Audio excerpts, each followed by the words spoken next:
Welcome to The Explainer. If you're planning a trip to Thailand, or honestly, even if you're just daydreaming about one, we're going to completely transform how you look at the map of the South today.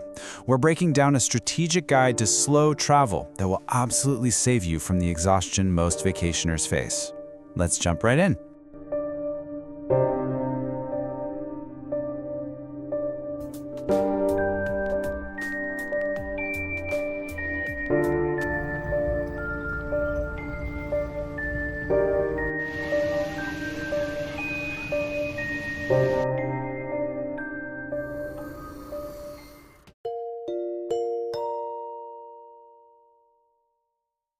First up, let's talk about the Phuket base mistake and rethinking that frantic 5-day rush.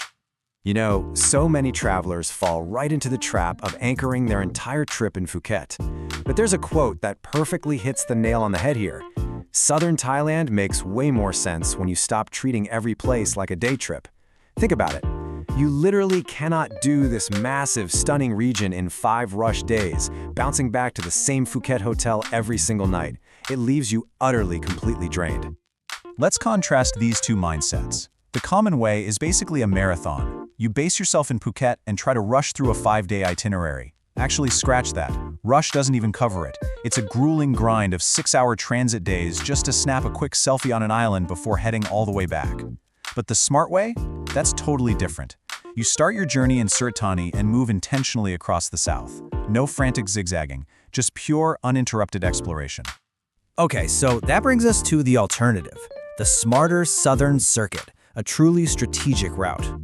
The real game changer here is incredibly simple. Start in Surat Thani.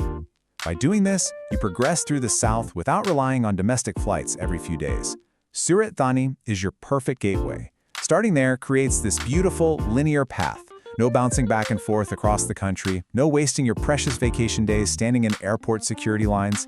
You simply and naturally drift from one incredible location right to the next. Let's break down exactly how this flows with your step-by-step slow travel itinerary. Here's how the whole shebang builds out. You arrive in Surat Thani and head straight to Koh Samui for 2 to 3 nights. Then it's a quick hop to Koh Phangan for 2 to 4 nights, and on to Koh Tao for another 2 to 3. After you've soaked up the islands, head to the mainland to Khao Sok National Park for 1 or 2 nights. Next, travel down to Krabi for 2 to 3 nights, over to Khao Lak for 1 or 2, and then you finally finish where most people mistakenly start, Phuket, for a final 2 to 4 nights before flying home. See what's happening there? You're spending intentional nights at every single stop.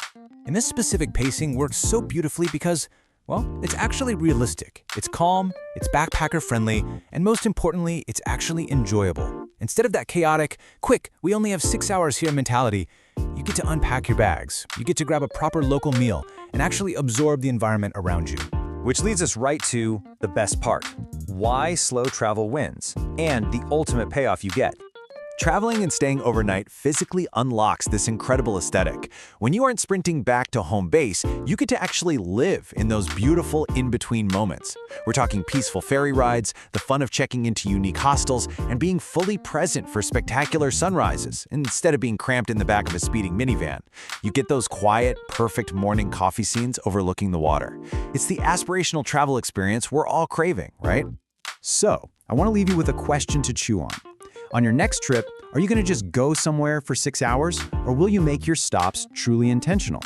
Please don't cheat yourself out of the real experience. Embrace the Southern Circuit, give slow travel a shot, and let the journey unfold exactly the way it was meant to.